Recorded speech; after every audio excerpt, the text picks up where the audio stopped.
Pemirsa, pertemuan Presiden Prabowo Subianto dan Raja Abdullah II bin Al-Hussein membahas sejumlah kerjasama antara kedua negara. Salah satu yang dibahas Indonesia dan Yordania adalah perkembangan situasi di jalur Gaza, Palestina. Presiden Prabowo kembali menyatakan tekadnya untuk mengirimkan pasukan perdamaian di jalur Gaza melalui Yordania.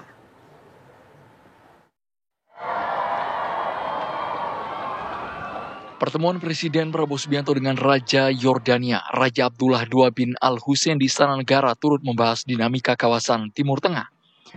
Kedua pimpinan negara tersebut mendiskusikan koordinasi diplomatik terkait perkembangan situasi dan pengiriman tentara perdamaian di jalur Gaza. Menteri Luar Negeri Sugiono menyampaikan Indonesia terus menjalin komunikasi dengan negara-negara yang berada di sekitar Palestina, terutama Yordania.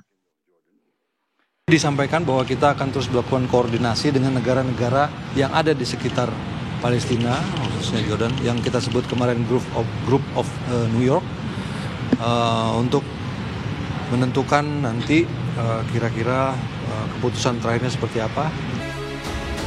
Menurut Menteri Pertahanan Syafri Syamsuddin, Presiden Prabowo Subianto berencana mengirim pasukan perdamaian ke Gaza, Palestina melalui Yordania. Hal tersebut diungkapkan Syafri usai bertemu Kepala Staf Gabungan Angkatan Bersenjata Yordania, Mayor Jenderal Pilot Yosef Ahmed Al-Huwainati di Kementerian Pertahanan. Presiden Prabowo Subianto sebelumnya mengatakan Indonesia diminta ikut berpartisipasi dalam upaya perdamaian di jalur Gaza. Proses pengerahan pasukan perdamaian Indonesia ke jalur Gaza masih perlu perundingan lebih lanjut. Namun Indonesia siap berkontribusi secara aktif dalam upaya perdamaian di Timur Tengah. Tim TV One mengabarkan. Lalu pemirsa, bagaimana bentuk kerjasama Indonesia dengan Yordania untuk menjaga perdamaian di jalur Gaza, Palestina? Untuk membahasnya kita sudah bersama dengan narasumber kami di studio, pakar hubungan internasional Universitas Indonesia, Profesor Susi S. Sudarman. Selamat petang, Prof. Susi. Selamat petang. Terima kasih sudah berkenan hadir di studio TV One secara langsung. Saya terima kasih atas undangannya. Oke, Prof. Susi, melihat bagaimana kedekatan antara Presiden Prabowo Subianto dengan King Abdullah II yang baru saja berkunjung ke Indonesia kemarin, bagaimana penilaian Anda? Persahabatan yang ada banyak manfaatnya. Oke. Pertama karena Jordan sangat akrab dengan Amerika Serikat. Padahal Amerika Serikat adalah satu kekuatan yang tidak bisa dipermainkan ya. Maksudnya dia sangat kuat. Juga Middle East adalah satu wilayah yang kita kurang kenal secara dekat. Jadi adanya info atau sharing intelligence antara Jordan dengan Indonesia itu akan sangat berpengaruh kepada efektivitas kalau kita mengirimkan 20.000 tentara ke Gaza. Karena Jordan sendiri mendapat dukungan $3 billion loh untuk intelligence body-nya dari Amerika Serikat. Overall bantuan Amerika itu sekitar $14 billion. Ada 1,3 billion itu untuk hibah dan yang lain adalah bantuan untuk segala bidang. Jadi sebetulnya dia negara yang sangat diandalkan karena untuk perang Irak juga dia diandalkan karena dia tempat yang dimana Amerika bisa memanfaatkan bordersnya itu sebagai bagian dari strategi perang mereka. Oke, Prof.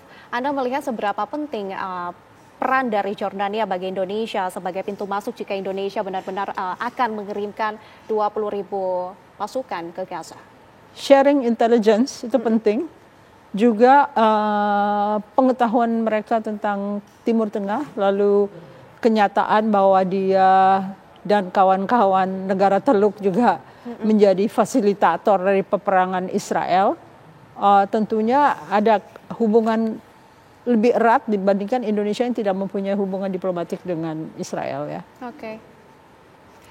Makna strategis bagi hubungan kedua negara antara Indonesia dengan Yordania apabila nantinya pengiriman pasukan dilakukan melalui Yordania ini, bagaimana hubungan strategisnya yang akan terjalin?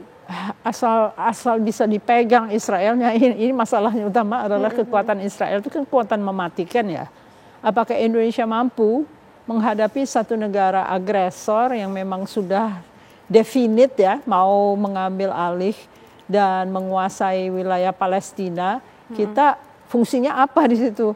Apakah fungsinya melucuti Hamas, kita akan dimusuhi oleh Hamas, Atau kalau kita tidak paham juga untuk berkomunikasi dengan Israel, kita akan mendapatkan kesulitan. Soalnya peacekeepers kita di Lebanon juga kena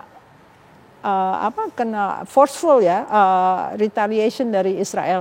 Nah, kalau misalnya sampai terjadi dua pihak yang sama-sama ingin menyakiti pasukan Indonesia, itu kan sangat melemahkan posisi Indonesia ya, karena kita kan sebetulnya wilayah baru yang masuk ke wilayah yang sebetulnya dikuasai oleh Turki. Misalnya Turki dengan lantang dia akan melawan Netanyahu dengan mengatakan kamu akan saya tangkap nanti dan segala macam itu.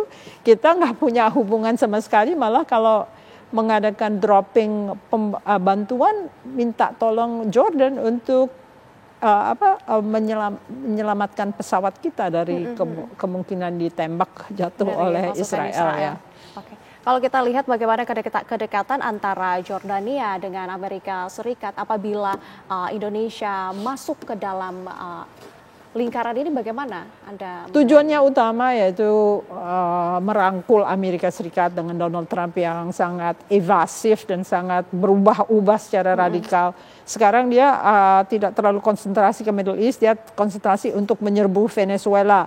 Mungkin agak sedikit jadi membuat miris Indonesia juga ya. Apakah akan sedemikian drastisnya dia berubah-ubah gitu.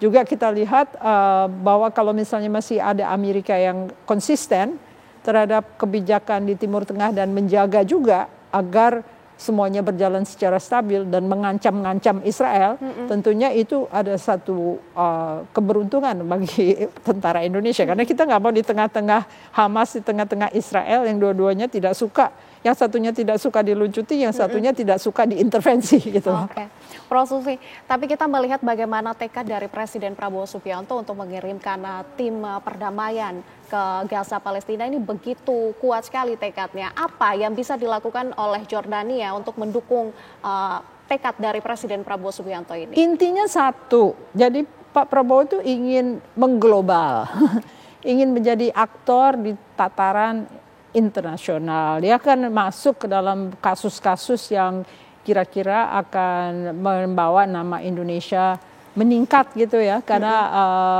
demi investasi tentunya reputasi kita harus naik. Hanya masalah-masalah yang dihadapi di dunia sekarang kan bukan masalah-masalah yang mudah ya. Ada food scarcity, ada energy scarcity, ada confusion tentang finance dan sebagainya. Jadi harus dicari jalan lain yang kira-kira tidak akan melibatkan hal-hal yang terlalu sulit gitu ya untuk Indonesia, yaitu kekuatannya adalah kekuatan TNI, tapi ini medan yang benar-benar medan yang tidak user friendly ya. Apakah medan itu akan sangat membahayakan bagi Indonesia, itu hanya waktu yang akan menentukan nantinya. Selain menggandeng negara Jordania, negara mana yang bisa digandeng oleh Indonesia untuk krisis perdamaian di Timur Tengah ini?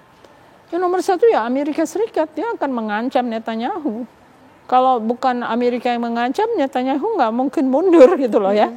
Jadi itu kekuatan satu-satunya, karena Netanyahu merasa bahwa kaum Zionis di Amerika cukup kuat ya. Pengaruhnya terhadap politisi-politisi Amerika yang semua dibiayai oleh kaum Zionis dan AIPAC-nya. Jadi kalau misalnya Amerika sudah lengah dan sibuk dengan masalah dalam negerinya yang sekarang memanas ya, karena beberapa posisi gubernur-gubernur yang sedang akan dielek itu kebanyakan orang Demokrat yang kelihatannya unggul. Misalnya di Ohio juga kelihatannya tokoh Republikan juga mungkin akan kalah oleh seorang gubernur wanita di Ohio. Padahal Ohio itu tempat J.D. Vance ya. Jadi kalau misalnya dilihat dari negara-negara merah, ya agak mengkhawatirkan, juga menghadapi voting untuk Jeffrey Epstein. Kalau Jeffrey Epstein itu goal untuk digali semuanya, ini akan menjadi skandal besar dari elit-elit pemerintahan Amerika, baik Demokrat maupun Republikan. Karena begitu enggannya rakyat Amerika merasa dibohongi terus-menerus oleh kaum elitnya, sehingga kalau ini sampai terbongkar habis, mungkin mengandung efek sangat melemahkan posisi Amerika untuk melakukan tindakan-tindakan yang ditakuti oleh negara lain. Kan saya bilang, kalau misalnya Amerika tidak mengancam Netanyahu, ya akan susah lah gitu ya. Untuk tentara Indonesia merasa aman berada di sebagai bagian dari International Security Stabilization Force ya. Jadi kita lihat ini dinamika antara dalam negeri dan luar negerinya ini sangat erat, terutama tentang tarif yang sedang diteliti oleh Supreme Court, lalu masalah Wars Powers Act bahwa nggak bisa berperang tanpa perintah dari Kongres, lalu ada masalah-masalah imigrasi dan sebagainya yang menumpuk sebetulnya dan semua menyalahkan Donald Trump karena harga bukan harga makin turun, harga makin naik. Menjelang Thanksgiving aja Turki naik 30% gitu. Ya. Tapi kita balik lagi ya Prof, Jordania ini kan menjadi salah satu negara Timur Tengah yang menjadi penengah antara negara-negara lain terkait dengan krisis yang terjadi di Gaza Palestina ini. Sejauh mana peranan Jordania terkait dengan perdamaian ini? Jordan bermain manis ya, karena dia punya kekhawatiran bahwa Transjordan juga akan diambil oleh Israel dalam rancangan mereka untuk mendirikan Israel Raya. Jadi dia selalu bermain sangat hati-hati supaya dia tidak menjadi pemicu dari penyerangan Israel kepada dirinya sendiri. Istrinya juga Ibu Rania itu kan orang Palestina, jadi sebetulnya agak kesulitan dan dia sangat akrab ya dengan masalah-masalah Palestina. Hanya masalahnya karena ketakutan itu semua negara-negara Timur Tengah yang menandatangani Abraham Accords itu justru membantu Israel melakukan serangan-serangan dan men-share intelligence mereka. Dengan kata lain ini menjadi tepat apabila Indonesia menggandeng Jordania untuk isu perdamaian di Gaza Palestina, begitu ya Prof Susi? Ya. Baik, terima kasih Prof Susi sudah bergabung bersama kami di program Kabar Petang. Terima kasih. Terima kasih atas undangannya.